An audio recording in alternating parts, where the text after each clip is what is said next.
Amazing. Thank you. Wow. So exciting. Do you notice what's missing tonight? Teleprompters. No teleprompters. We don't want teleprompters.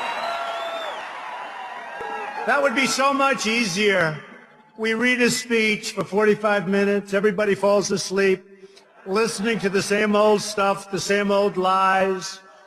So much easier. So, you know, I have a little debate coming up on Wednesday. And I hear let's call them opponents. Can we call them opponents? We're allowed to do that, right?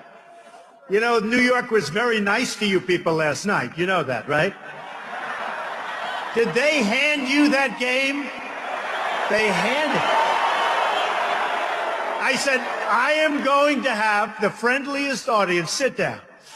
I am going to have the friendliest audience afterwards. So I wasn't sure, was I happy or was I sad?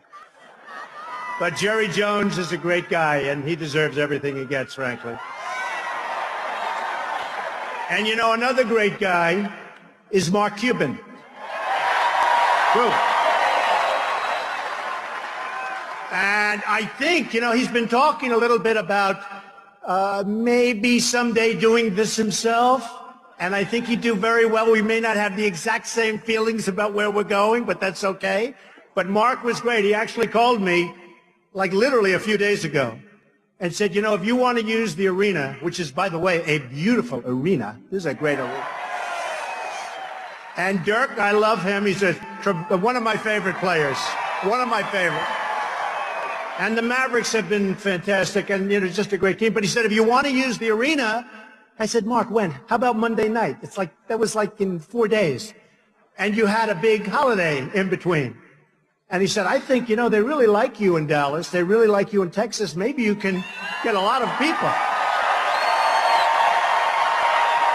Because we were coming here and we thought maybe we'd get 1,000, but we never get 1,000 anymore. It's always like the same thing. You know, we went to Alabama.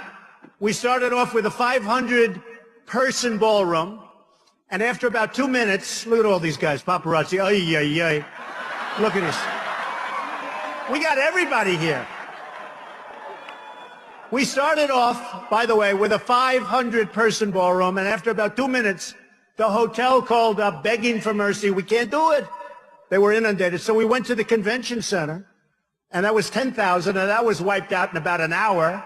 So we went to a stadium. We had 31,000 people, which is by far the largest. They say like ever for an early primary. It's probably true. And this is sort of comparable. When I see these seats full up the top, can you people see me up there? I don't know. Man. I said to him, don't fill up the upper rings. It's not fair. But they're filled. You are great. Thank you all. I appreciate it. So I want to thank Mark, and I want to thank, where is Pastor Jeffress? He's around here someplace. What a good guy. Where is he? Well, come here. I love this guy. Come here.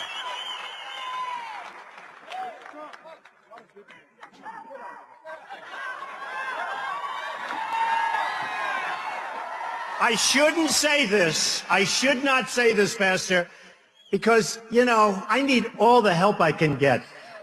And I will say, I'm leading with the evangelicals big league, and I really want to thank you, because you've been so good. He said he may not be perfect, but he's going to make this country great. He's a leader. That's what we need. And I want to thank you, Pastor. Thank you, Mark. See you in a couple of weeks. Very good. I really appreciate it. He's been so great. And I am Protestant. I am Presbyterian, just in case anybody wants to know. So the polls come out, and we're really killing it. We are killing it.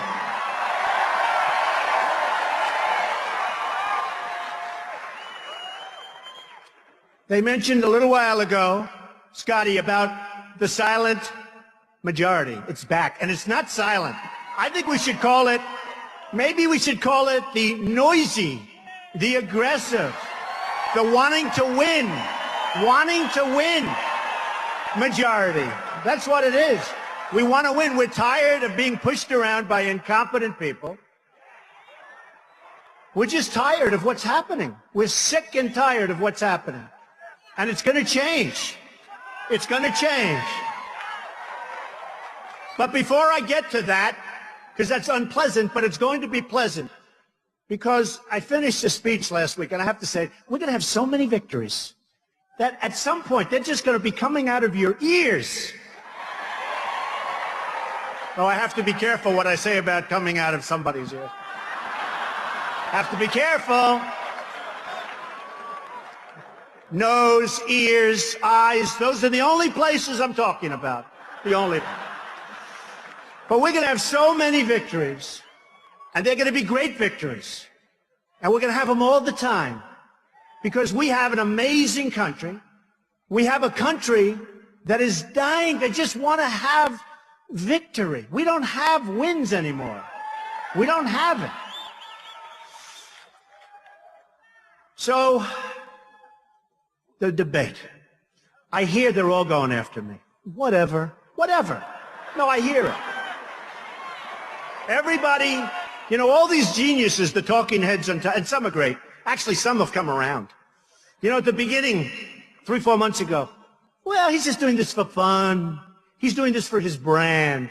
I need this, like, for my brand. Okay? But he's doing it for his brand. One person, a real loser, said, he's a clown. He's a clown. Now they're saying, oh, how do we stop this guy? No more clown. I haven't heard the word clown in a while. Tell you, they don't use that word anymore. They don't use it. There's a group of pundits out there. I don't think they're smart. I think they pretend they're smart. You know, they wear the heavy glasses, and they look, and they look. I'm not talking about Perry, who happens to be a nice guy. Really. He is a nice guy. But he came after me hard, didn't he? Yeah. You know, I had dinner with him a couple of years ago. I thought he was terrific, and then he came after me very hard. And you know, I gave him a really good, I said, it's sort of easy. When somebody drops out of a race, I'm going to say good about everybody. Everybody. But I like that man, and frankly, he tried. But I'm talking about the guys that sit around the tables, and they talk about us. They talk about me. And they say, well, but most of them are now saying, we think he's going to win. You know, can you believe it? Now,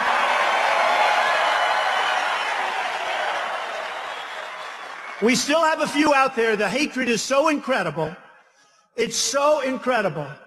Absolute hatred. I watch some of these guys, like this guy. Should I mention names?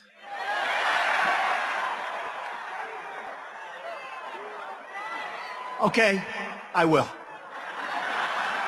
The problem is when I mention them, they can never ever support me. That's the problem.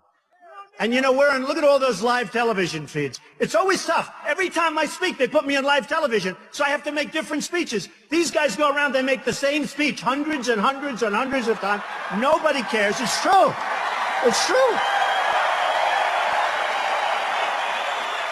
It's true.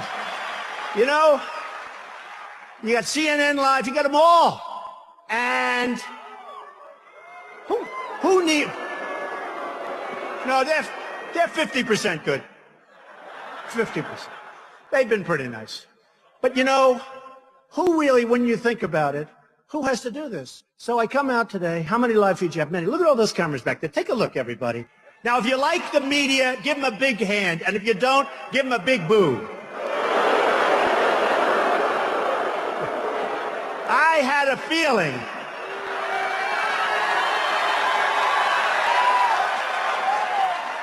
You know, the truth is, there's some really great people. I'm dealing usually in the world of financial. That's easier. It's like numbers. You're either good, you're not good. You know, it's sort of much easier. But I found the press to be much more honorable in the financial media. But the political media, and I found some great ones. There are some great ones. But should I mention some? No, I'm not going to do that either. Because then you're going to leave some out. But, okay. So, George Will is a disaster. The guy's a disaster. Honestly. Another one, Karl Rove. No, he's terrible. He's terrible. He's terrible.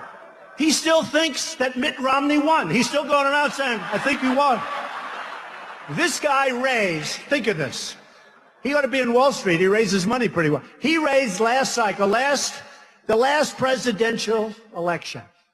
He raised $434 million and didn't win one race. Can you believe that? Can you believe it? And I understand it because I saw some of the commercials that he made.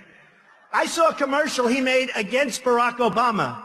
And I called up, I said, who did that commercial? It's one of the best commercials I've ever seen. I got to use that term, they're phenomenal. But I didn't realize it was against Obama. It was so good for Obama. That was the one with Germany and this. Remember, do you want a rock star? Do you want to? I said, he's not a rock star. We have an incompetent president. This is not a rock star. We have a president that doesn't know what the hell he's doing. So Karl Rove, every night, you know, some of these guys like George Will and Karl Rove and a few others, but those I'll mention, they're like anybody in the real estate business, right? A couple of us. I love real estate. And let me just tell you, one of the great people in sort of the, Andy Beal, Beal Bank. Stand up, Andy. Stand up. Come on, he's a shy man. He's only worth about $6 billion. He's a great guy. He's been a great friend of mine. I don't want to borrow any money from him because he expects it to be paid back in full and on time. Right, Andy? But you look at some of these guys, and they're like boilers, okay? Real estate. They're like boilers. Bill O'Reilly the other night said to, and Bill O'Reilly's a good guy, great guy. He is a good guy, great guy. Although he's tough, and he's tough with me, that I can tell you. Some people say, how can you say he's a great guy, but he's fair?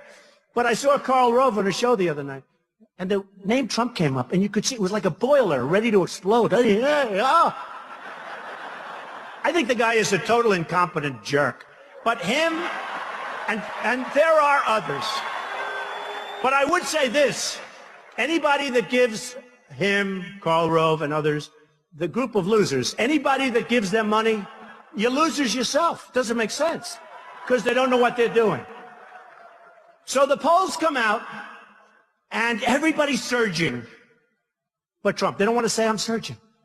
I went up to 40% today in New Hampshire. You saw that. 40%. Second is, I think, 11 or 12, right? 11 or 12. And I won't mention names because he's actually a nice guy. I'll mention names. Why shouldn't I? Should I? Yes. Right? It's Ben Carson. He's a nice man.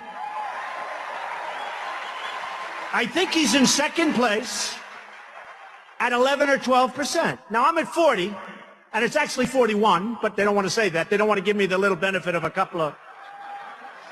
You know, if I'm 40.9, they'll say I'm at 40. Do you understand that? So Ben Carson, good guy, I think he's 11 or 12, and they're saying, Carson, here's the headline, Carson surging. I said, what about me? Where's my name? I'm at 40. Where's my name? It's unbelievable. Do you know where my name is? They don't know where my name is either. By the way, can you see in the back? They have the best view. Can you see it's really my hair? Well, that's the other thing. I mean, I get killed on that. I had an article recently. It's true. They have the best view. They know. Not that bad, right? I mean, I have friends, it's over. I have many friends, the hair is over. But I had the article the other day, a great article. They said Trump is a financial genius, right? They said all good things. They said he's doing great here. But they said he wears the worst hairpiece I've ever, the writer said this, wears the worst hairpiece. And I said, that's terrible. So I can't show the article to anybody, even though it was a good article. But in the polls, it's been so amazing. We started off, and everybody said, you remember this, I won't run. I won't run. And I said, why did they say that? I'm telling you, I'm going to run. NBC came over, and as you know, and I like NBC. You know, for years we had The Apprentice, who was a tremendous success, one of the great successes on television. And the head of Comcast, I'll just tell you, his first name is Steve, and he's a phenomenal guy. Steve Burke, one of the great people. a great, great guy and a great manager. He came over with a group of people from NBC. Steve's one of the, he's the head of companies. And they said, we're going to renew The Apprentice.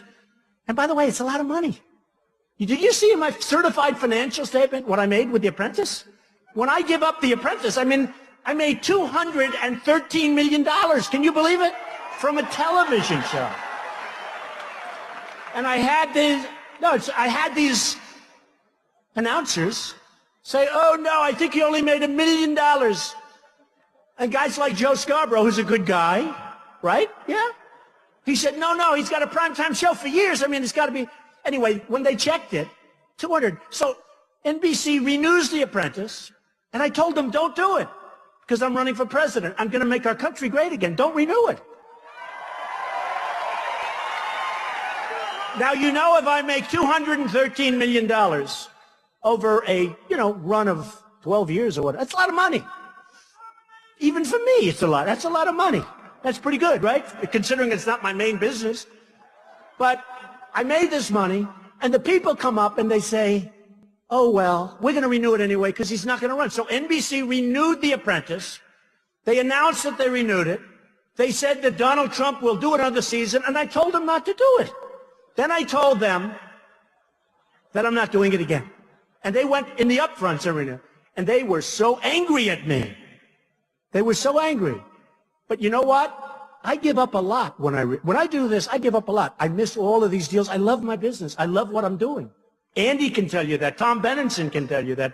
I love Club Corporation of America, by the way, in case you have never heard of Tom Benenson. But I lose a lot. Not only I don't do The Apprentice and get paid a fortune, it's also I lose opportunity, all these deals. I have a deal in China. I have deals all over the place that I could do. Boo, boo. But it's true. It's like picking up a check. It's like picking up a check. But I give up a lot. When a politician, all talk, no action, politician runs, what do they give up? They give up nothing. They run. You know what? They run, they lose, they win, they don't care. All they want to do is be reelected or run again if they fail, right? With me, it's a whole big deal. It's a whole big deal. And I'm self-funding my campaign. I'm not taking all of this blood money. I'm not doing it.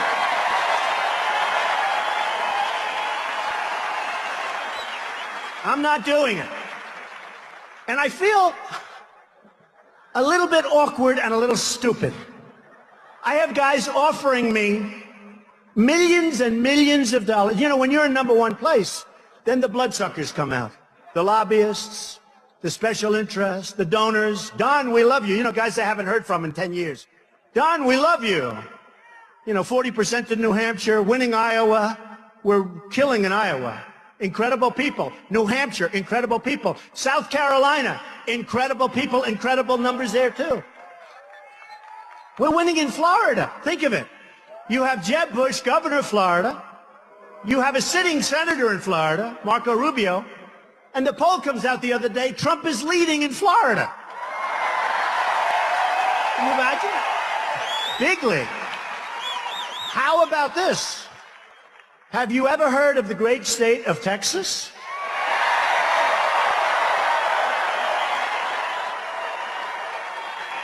Leading in Texas. How does that happen? So it's been an amazing period of time. I've never experienced anything like it. And I've been well known for a long period of time. That's why I got chosen for The Apprentice in the first place. And in fact, I don't know if you just heard, they called me up today, NBC. Couldn't be nicer. They finally calmed down. I settled my lawsuit with them. Did you hear?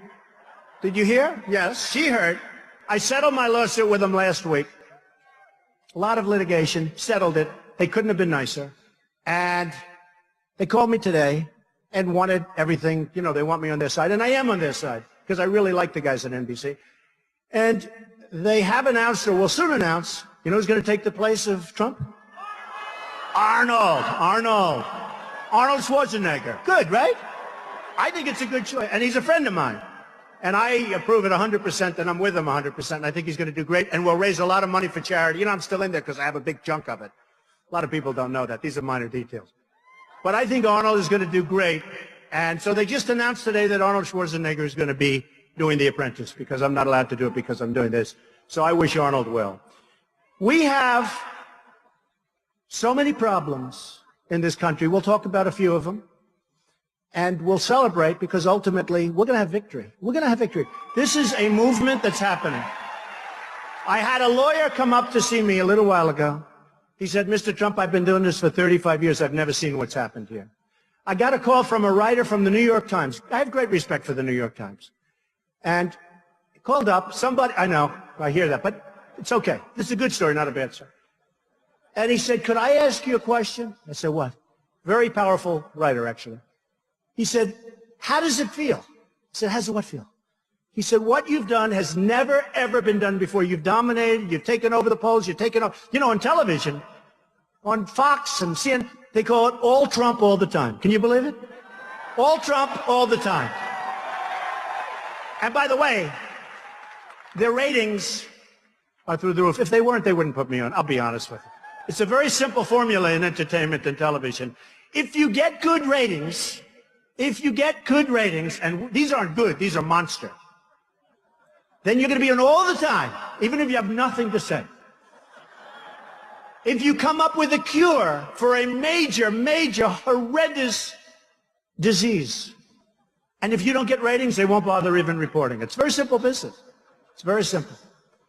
So we've gone on, we've had a lot of fun, and now it's time to really start. Because this is going to happen, I'm telling you. I'm not going anywhere. Somebody said, today.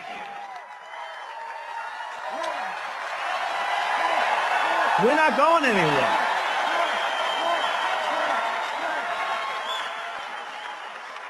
Somebody said today, you've done so well, you don't have to go any further. I said, are you crazy? You know what? The writer at the Times told me. He said, it's been amazing what you've done. I said, but I haven't won. We haven't won anything. What if I won? I mean, I'm having fun and all, but I haven't won. There's been no victory. He said, it doesn't matter. What you've done is incredible. You have won. I said, you're wrong. Unless I win, it's been a waste of time for me, folks. I'll be honest with you. It's been a total waste of time. I really mean that, too. We should have won. Thank you. He said, you will win. We should have won last time. Mitt Romney let us down. I mean, he let us down. He let us down. You know, one of the things that I'm really happy about, I'm surging, they said. Can you believe this one? I'm surging with women. Can you believe it?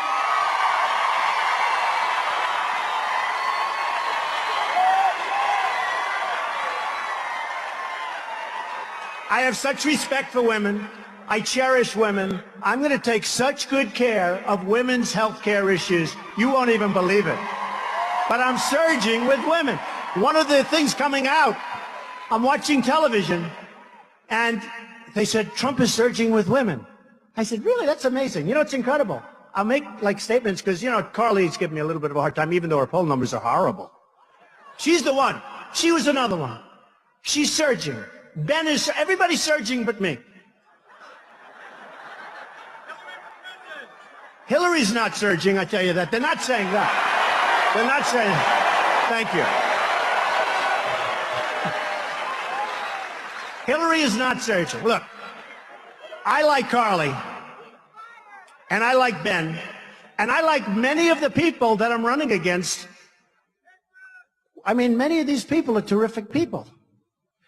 But nobody's going to be able to do the job that I'm going to do. Nobody. They won't. They won't. Don't forget, I love these people back there.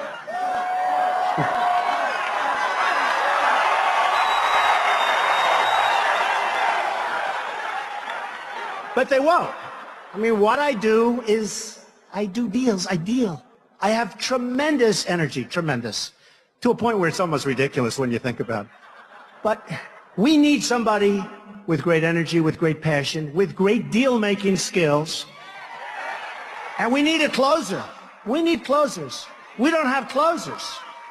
We just don't have closers. And honestly, they're not deal people. I'll tell you, they're good at raising money for their PACs or whatever the hell they're not supposed to do that, but most of them are doing it anyway. It's illegal as hell, but I think they're doing it anyway. You ever notice you hear they have money in the PAC, but they don't have hard money, but the PAC is giving them. I say, what's going on over here? I'm not allowed. How come I can't talk to anybody? And again, I have to tell you this, and I want to have your opinion. So I'm self-funding, I told you. But if I took hundreds of millions, I tell you what, I could have $200 million so fast. If I took that, would you people object if I promised not to do anything from the people I took it from? No. I had a group in Iowa, actually, they were much more vocal about this one issue. And they stood up, no, the place, I realize how important it is. Putting your own money in, because, I'm telling people that Jeb, nice guy, really a nice guy. Jeb, Hillary, well, Jeb's more popular than one person I know. But all of them, I don't want to go through the names, they have money put up in PACs or hard money, whatever, wherever the money is. Believe me, I was the king. I was the king. I was the white-haired, no, blonde-haired, let's say blonde. But I was the blonde-haired, I was perfect. I was the ultimate. I was the ultimate sort of insider. I put up money. They loved me. But then when I said I'm running, they all looked at me like the RNC, Reince is a great guy, but it took them a little while because they looked at me like, you're not supposed to be doing that. You're supposed to be putting up money. And if you need something in 2 years, 3 years, 5 years, they'll do whatever you want. And what happened is I know the system, I think, better than anybody. I know the tax system. Look, taxes. Who knows better than me? We're going to reduce taxes. We're going to make the hedge fund guy, any hedge fund guys, it would be mostly in this room. Oh, you got good seats. Are there any hedge fund guys in this room? If there are, you should probably leave right now. That's okay. But I have a friend in the hedge fund business. Not really a friend. Not actually a nice guy, but he'd be good representing us, I will tell you. Because by the time I finish, he may not have much of a hedge fund left. But I said, what did you make last year? He said, about 250 million. Can you, this is serious. I said, oh, it's a lot of money. What did you pay in taxes? He goes, Don, practically nothing. That was a couple of years ago. I never forgot it. The other day he calls me up because he hears me talking about hedge fund guys are going to pay up. And he calls me up the other day. I was only kidding. When I said that, I was sort of, he doesn't know what to do. The truth is they'll do just fine. They're going to do just fine because we're going to make the country so successful. They'll do just fine. They'll end up doing better. They'll end up doing better. But we got to lower taxes for a lot of people. Corporations paying far too much, far too much. Middle income people are being decimated. They're being decimated. We have a group of 200 guys, but the middle income in this country is being decimated, and we're going to change it. We're going to change it. So I'll be announcing over the next 3 or so weeks, I think, a great tax plan. I know the tax code. I know everything about it, probably as well as anybody there is, right? And we're going to be doing something that's going to be really pro-growth, really reduction in taxes. We're going to get the $2.5 trillion that's in other countries. We're going to get it back. They can't.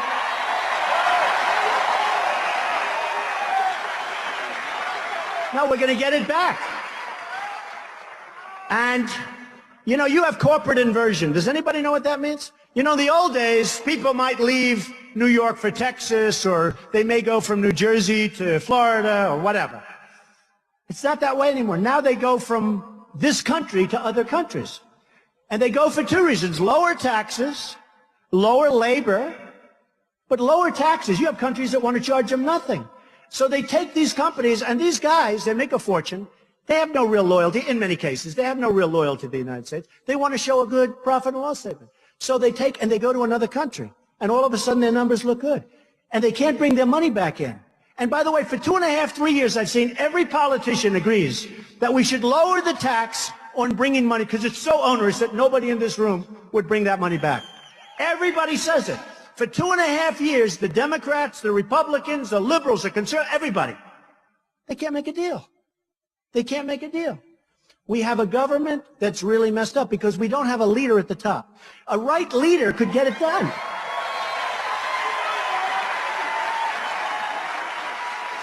The right leader will get it done, and you will see numbers like you'd never have seen before. I actually believe that, and we're in trouble. You know, I've made the statement, and I've said this before, the American dream is dead, but I'm going to make it bigger and better and stronger than ever before. I've made that statement. And I'll tell you what happens, and it happens a lot. The other day I went home, and I said to my wife, what's wrong? Oh, darling, you were very tough. What? What did I do? Because, of course, it's live television. She said, you said the American dream is dead. I said, no. I said the American dream is dead, but I'm going to make it bigger and better and stronger than ever before. She said, no, you didn't. You just said it's dead. So I turn on television. It's wonderful now you can record this stuff, right? See it 10 hours later. I turn on television, and it's me standing in this big crowd. The American dream is dead. Cluck. I said, oh. Horrible. Great book.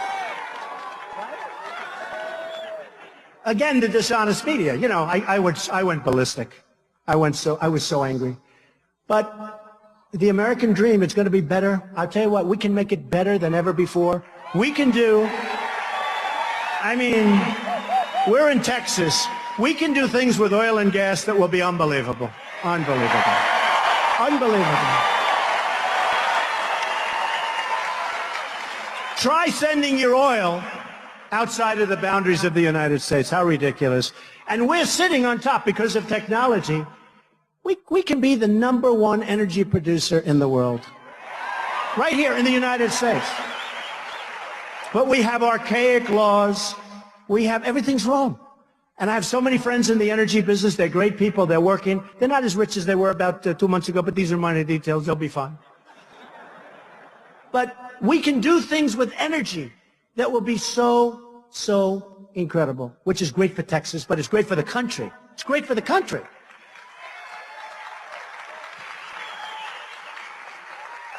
Now, China, Japan, true. You can't be upset with China or Japan or Mexico. Can't be upset with anyone. You know, when I announced for the presidency, it was very interesting what happened. I made a beautiful speech. I thought it was wonderful. Everything was fine. About a week and a half later, they attacked me. In other words, they went through, and then they lied. They made it up. And they talked about, I'm talking about illegal immigration. And I brought up a subject called illegal immigration. And I just saw backstage some of the families who were decimated. Their families were decimated.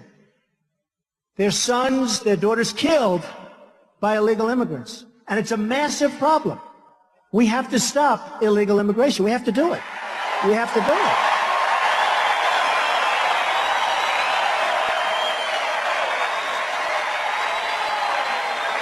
Have to do it.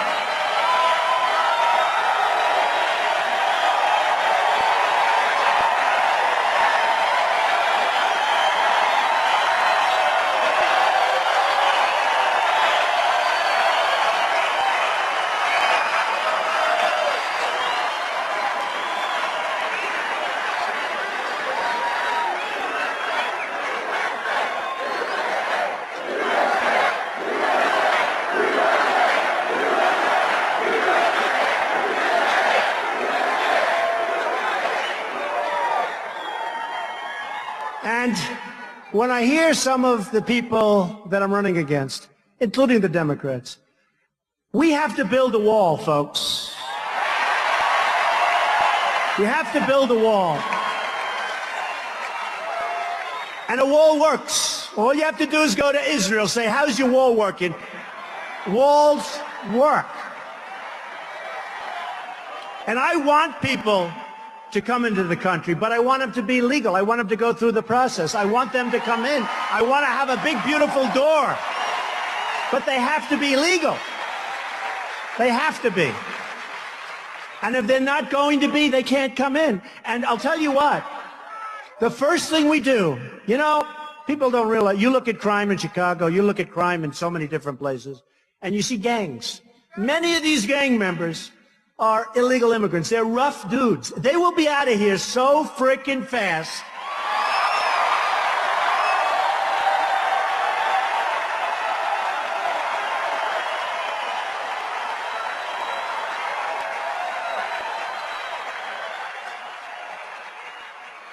And I think a lot of these countries send them in here because they don't want them. Because what do they want them in prison for 40 years?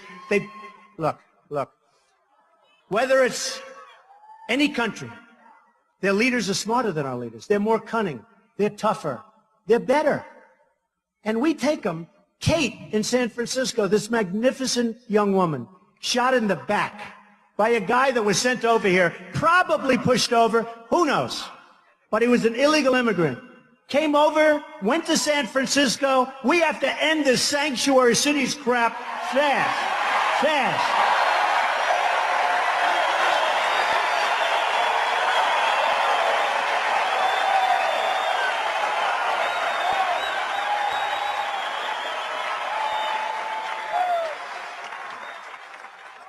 So he admits he's guilty. Now he's got a lawyer. Oh, well, he didn't really know. He wasn't aiming there. It was a ricochet, blah, blah, blah. It's disgusting what's happening to our country. We are a dumping ground for the rest of the world. We are a dumping ground. And let me tell you something. The whole subject of anchor babies. Did you hear that character from one of the networks? Anchor baby is this really not a nice term. I said, what would you do? What would you say? And he gives me like a 12-word definition. I said, no, we'll have to use anchor baby. And I don't mean to be disrespectful, but when a man has a problem and he's got his wife or his girlfriend and they move her over to the border for one day, has the baby on the other side of the border, our side, now that baby is a citizen of our country for however long the baby lives, hopefully a long. It's wrong. It's wrong. And by the way, the law doesn't call that.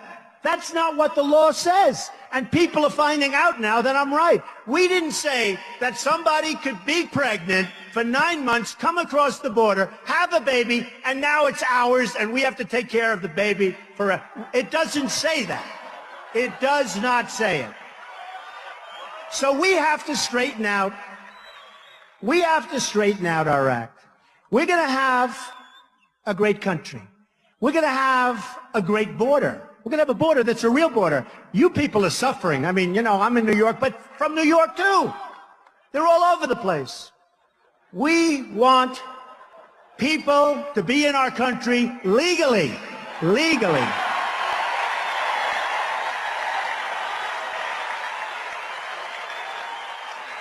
And we want great people, too. We want people of achievement.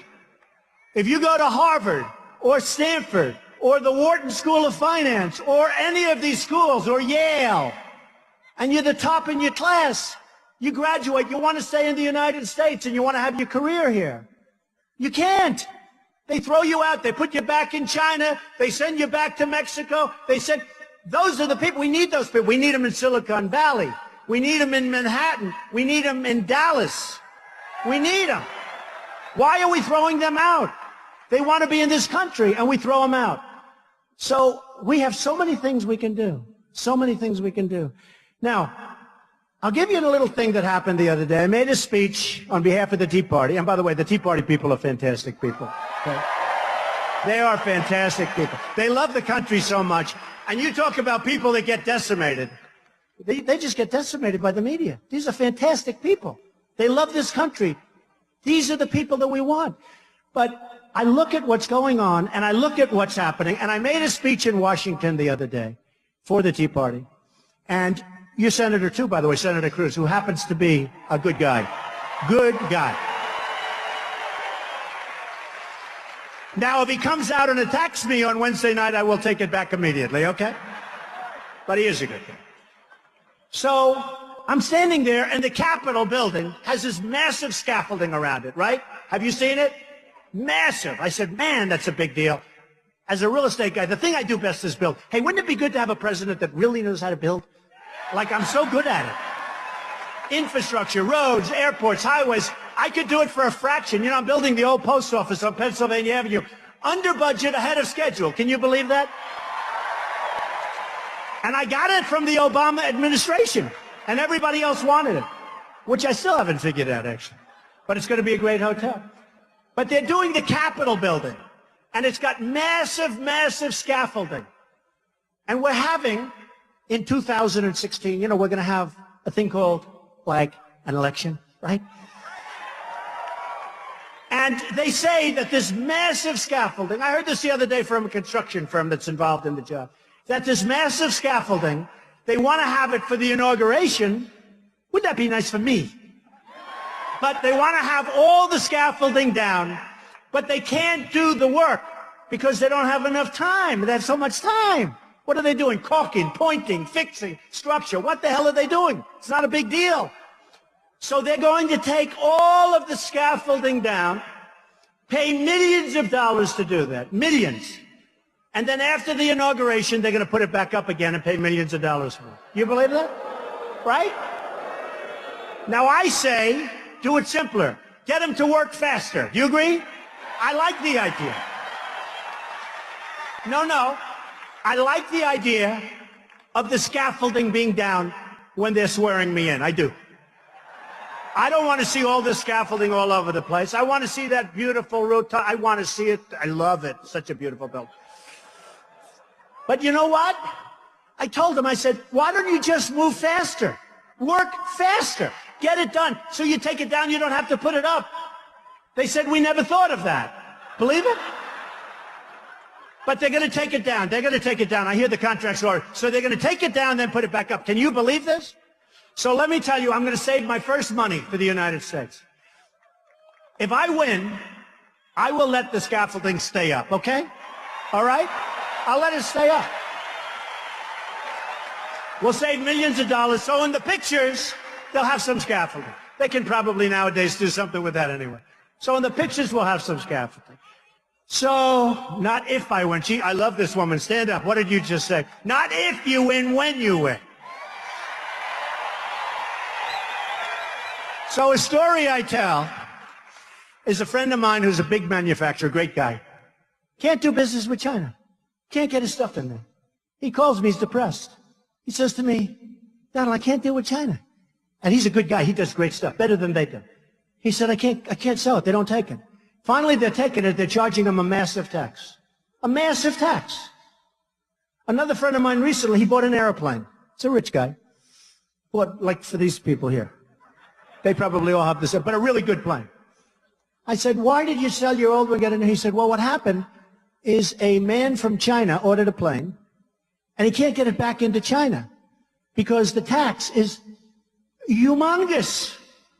So he's selling it cheap. The guy from China took a haircut because the tax is so big. You don't know about these stores. And yet we take everything they have, no tax, free market. Now, Japan sells us millions of cars. I was in Los Angeles a few weeks ago.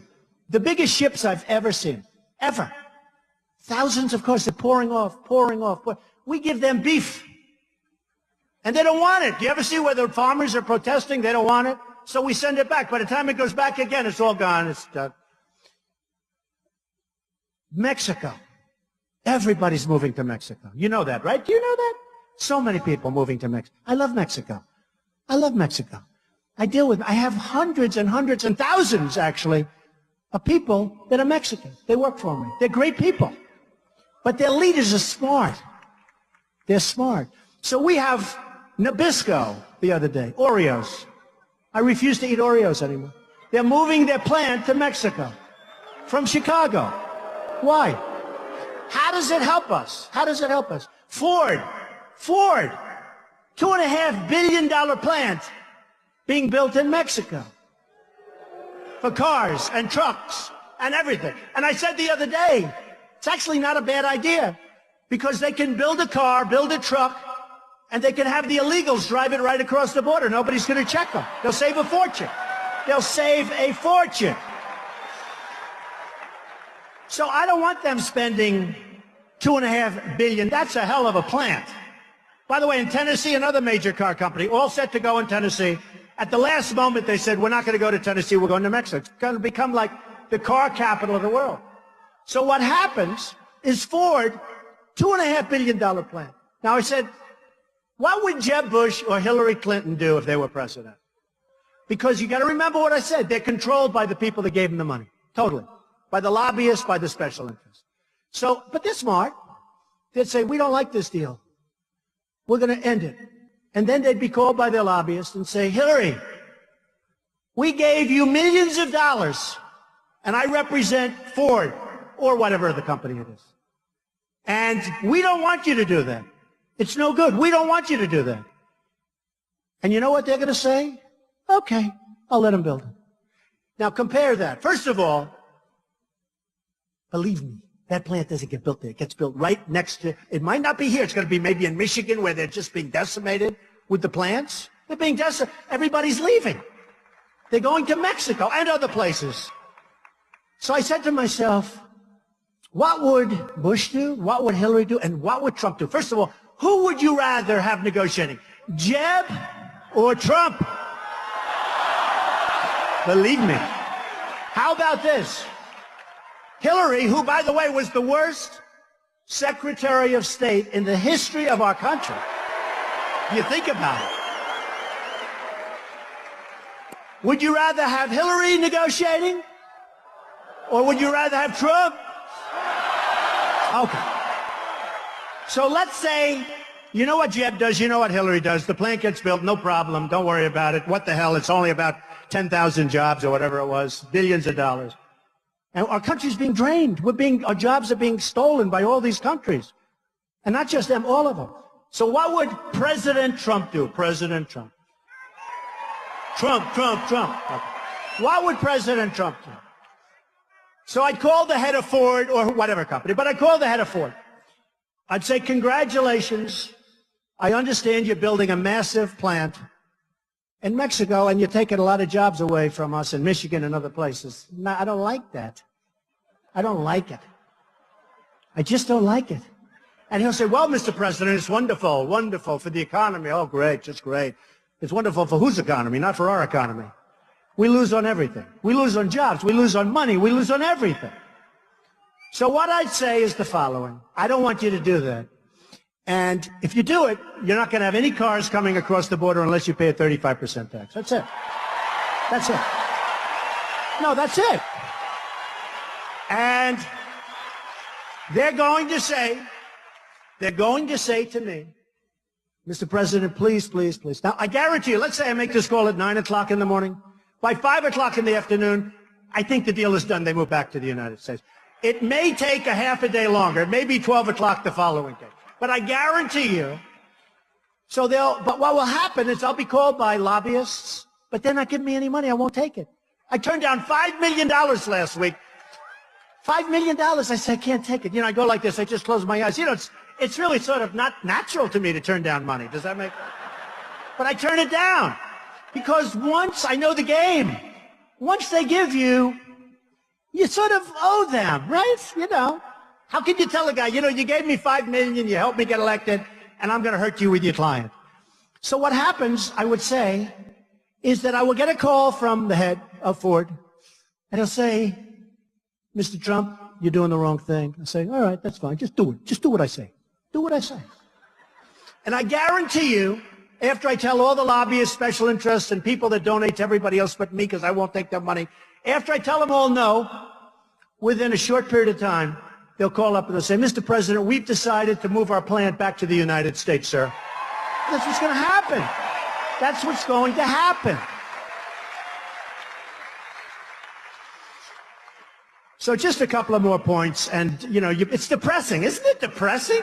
You know, we're together, we love each other, but it's like depressing if you think about it, because it doesn't end. I could stand up here all night long.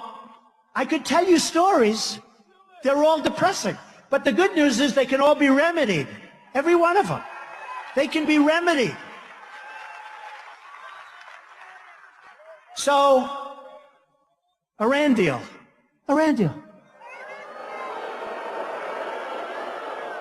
They did not read that great book. Where's that book? The Art of the Deal. They did not read it. Secretary of State Kerry. He actually may go down as worse than Hillary Clinton because he made this deal. He may be the worst. He may top her because this deal is the all-time worst. We're giving them think of this.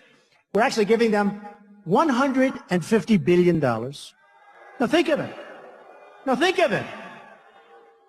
We don't have the right to inspect. We have to wait 24 days, but before the clock starts ticking, We have to go through this whole process. I mean, they could build their nuclear whatever, distribute them, and have plenty of time left over to clean the place up. So you have a 24-day period, not any time, anywhere, what it should be. Think of another thing. They have one instance where in a very major area, they self-inspect. Now, can you believe this? They do their own inspections. They do their own inspections. And another thing, look, having a good deal, we should have doubled the sanctions, let them wait for another month or two. They would have come, we would have had a deal like you've ever seen. We have our chief negotiator, Secretary Kerry, at 73 years old, goes into a bicycle race. So think of it. He's wearing the whole gear, the helmet, he thinks he's in a bicycle race. He's actually in a race. It wasn't just casual, I could understand that. This is a guy that's in a bicycle race. 73 years old, all the gear, falls, breaks his leg in the middle of our thing. Takes 2 weeks off, goes back with crutches. The people from Iran say, what a schmuck. Can you believe it? No, but this is who we negotiate with. Now think of this. It's embarrassing. Isn't it like embarrassing? I swear to you that if I'm elected president, I will never go into a bicycle race, I swear. So, but you know, one of the things that so bothers me, it would be great to have a deal because nuclear is a bad, bad thing. When you talk about global warming, all this stuff, you know, Obama thinks the single biggest threat in the world today is global warming. Okay? Can you believe it? Then they changed it to climate change because the word global warming wasn't working. Then they changed it to extreme weather. You can't get hurt with extreme weather. Do you agree? It's always going to be, there's a tornado, there's a little cold, there's a wind, it's always extreme.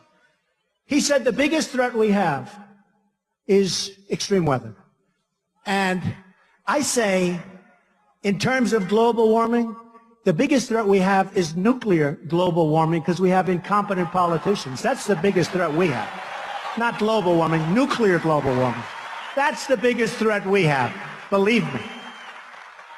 So, with Iran, believe me, if I get in, you know, I'm a person, I believe in contracts, but boy, this one barely, I will police that thing, that horrible. I buy a lot of, I buy people where they go down the tubes. I buy bad contracts. I love to buy bad contracts, and I make them good. But I'll take that contract. I will do a number of those guys, and I'm telling them up front, we will do a number that will make you very proud. We're going to end up with a good deal one way or the other. One way or the other. And before I ever, if I win, in that little period, before I take office, you know what I'm going to say. Our prisoners, those prisoners that Iran has, that should have been let go 2 years ago and should have never even been prisoners, one of them is a prisoner because he's a Christian. He's a Christian pastor. One's a member of the press. You have a military. This is the most incredible thing. Another's a journalist. So it was 3 people, but then they took another one. So now it's 4. Now, Secretary Kerry and President Obama, when asked about why didn't we at least get our prisoners back, we got nothing. They're going to be a rich terrorist state. They are going to do numbers throughout the world. We're fighting them in Yemen. We're fighting them in so many different places. They didn't want to bring that up either. But when they said, why didn't you get our prisoners back? They said, we didn't want to complicate the negotiation. Think of it. Think of it. So what I said is very simple. If you had the right messenger, not Kerry, not Obama, if you had the right messenger, that messenger, let's say it's me. And by the way, I know the greatest negotiators in the world. And you've heard me say it. Some of them are horrible human beings. They're miserable, disgusting people. Who cares? Who cares? Who cares? They're phenomenal, natural negotiators. Andy knows what I'm talking about. These people are so tough and so ruthless and so brilliant. Now, the Ford deal is too easy. I'll just handle it. No problem. I don't want to waste anybody's time. That's too easy. But I know the toughest guys in the world. Toughest, smartest negotiators. I know people that are great. I know people that are overrated. Won't use them. I know people that you never heard of that are better than all of them. I know the toughest guys and the smartest guys in the world. Carl Icahn called me. Carl Icahn's a great guy, very successful. If I put Carl Icahn in charge of trade with China, believe me, we do great. And you know, believe me, instead of the people that we have that are political hacks, you know who's negotiating for us? Political hacks. Political hacks. I asked for some numbers today before I came here. I said, what's the United States trade deficit with China, Japan, and Mexico? Now listen to these numbers. With China last year, we had a trade deficit of $343 billion. $343 billion! That's gone on for many years. You ever have a business that's no good? What do? You close it up, you start all over. You forget it. $343 billion. With Japan, we're doing much better. It's only $67 billion. I call it that we're losing. Okay? Trade deficit. $67 billion. They send us so much, we send them practically nothing. Now here's the beauty, Mexico. So Mexico, again, I love the people of Mexico. I respect the leaders. But they're too sharp. They're too good. So everyone said they won't build the wall. Because I said, I'm going to build a wall and Mexico's going to pay for it, right? Right? And all of these weak politicians, they're weak people. They're weak people. They won't pay for it. I watch it on television. The idiots like Karl Rove. He said Mexico's going to pay for the wall. George Will. Mexico won't pay. Okay, think of this. First of all, this is going to be a wall. This isn't one of those deals where they jump over it. They go to Home Depot, buy a ladder, jump over the wall. This is this is a Trump wall. This is a Trump wall. This is a real wall. You know, the Great Wall of China is 13,000 miles. It was built 2,000 years ago. It was actually built over a long period of time, but it started sort of 2,000. That's a long time. So 13,000 miles. What we're talking about is 2,000 miles, but less maybe 1,000, because you'll have a lot of territory where you don't need it. You have natural barricades. You have some walls that were built that are okay. Although I'd like to be nice in uniform. You know, if they ever put my name on, I want a gorgeous wall. You know? The Trump wall, oh, will that be a beautiful wall? That's why I have to make it beautiful. Because someday when I'm gone, they're going to name that wall after Trump, I think. But I listen to these guys, and they say, how stupid. I listened to them today. Some politicians up, Trump will never be able to afford the wall. We can't afford it. It's too expensive. It's peanuts. It's peanuts. It's nothing. And Mexico's going to pay. Now, here's the Mexico number, right? Let's say the wall costs $4 billion. You know, they say $10 billion. That means $4 billion, if you know what you're doing. And the $4 billion will be much bigger, much better, much stronger than the $10 billion. Believe me. Oh, do I know how to build. Greatest. One of the greats. So let's say it costs $4 or $5 billion. Our trade deficit with Mexico is $53 billion. So $4 or $5 billion is peanuts. It's peanuts. Mexico is going to pay, and they'll be happy. They'll be happy. Now, look, if you have some dumb politician negotiating, I agree they won't pay. But when you have Trump negotiating for you on your behalf, they will pay. 100%. 100%. And they'll be so happy.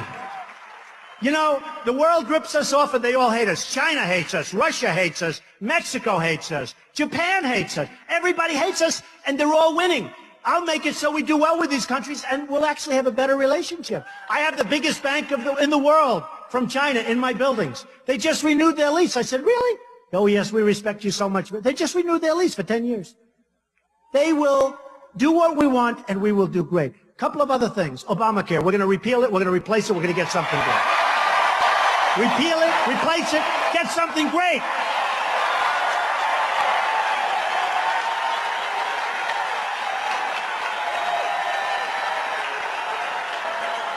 We're going to repeal it. We're going to replace it.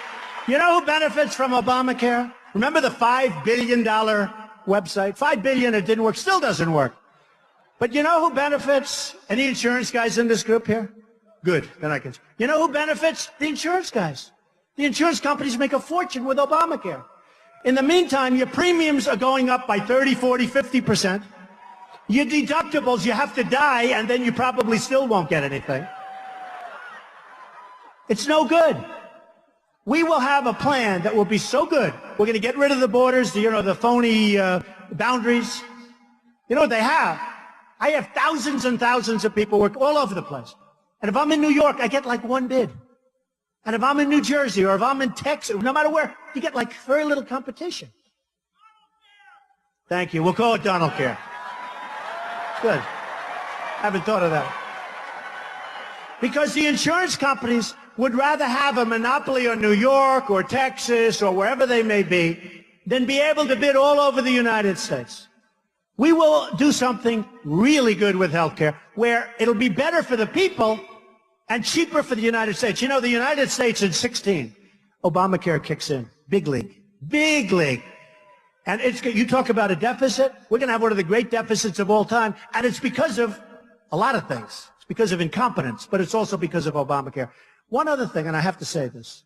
Our military is going to be so strong and so powerful.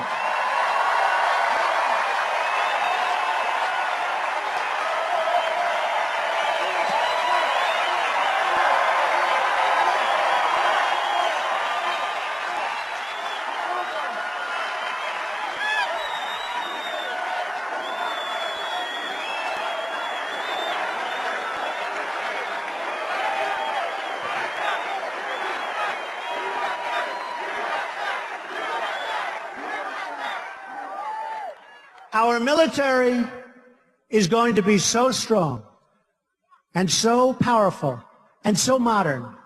The technology, we have it. But it's not working. We're not allowed to use it. Nobody has any fear. Not that I want to use it. I want to make it so strong, so powerful that we never have to use it. We never have to use it. We send our best equipment to our chicken allies, the people over there. One shot's fired in the air and they give it up to the enemy. And they have better stuff than we do. They have all the brand new stuff. The Humvees with the armor plates. 2,300 Humvees. 2,300. I thought I misread it. How could you have 2,300? Armor plated, the best. If our wounded warriors, who are the best people in the world, if our wounded warriors,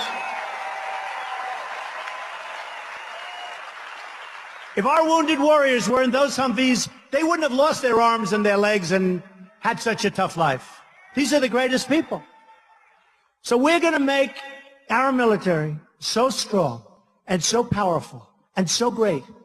And the world is going to respect us again. And we're going to take care of our vets because our vets are treated like third-class citizens.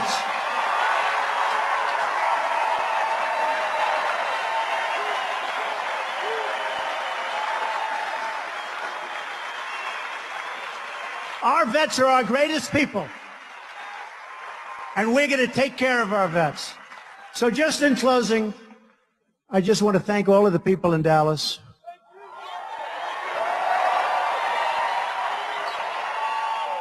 You're amazing people, and it really is. I mean, it's fun to be here. It's fun. There's such energy in this room. And I will tell you that we are going to fight hard. We're going to negotiate tough. We're going to do fantastically well.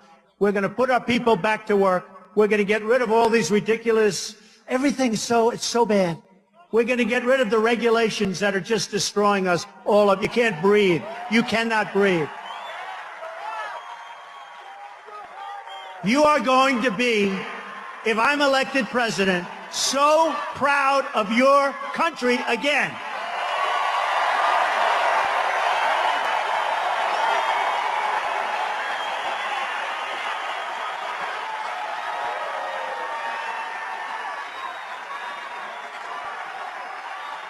You're going to remember this evening, and you're going to say to your children, and you're going to say to anybody else, that we were part of a movement to take back our country.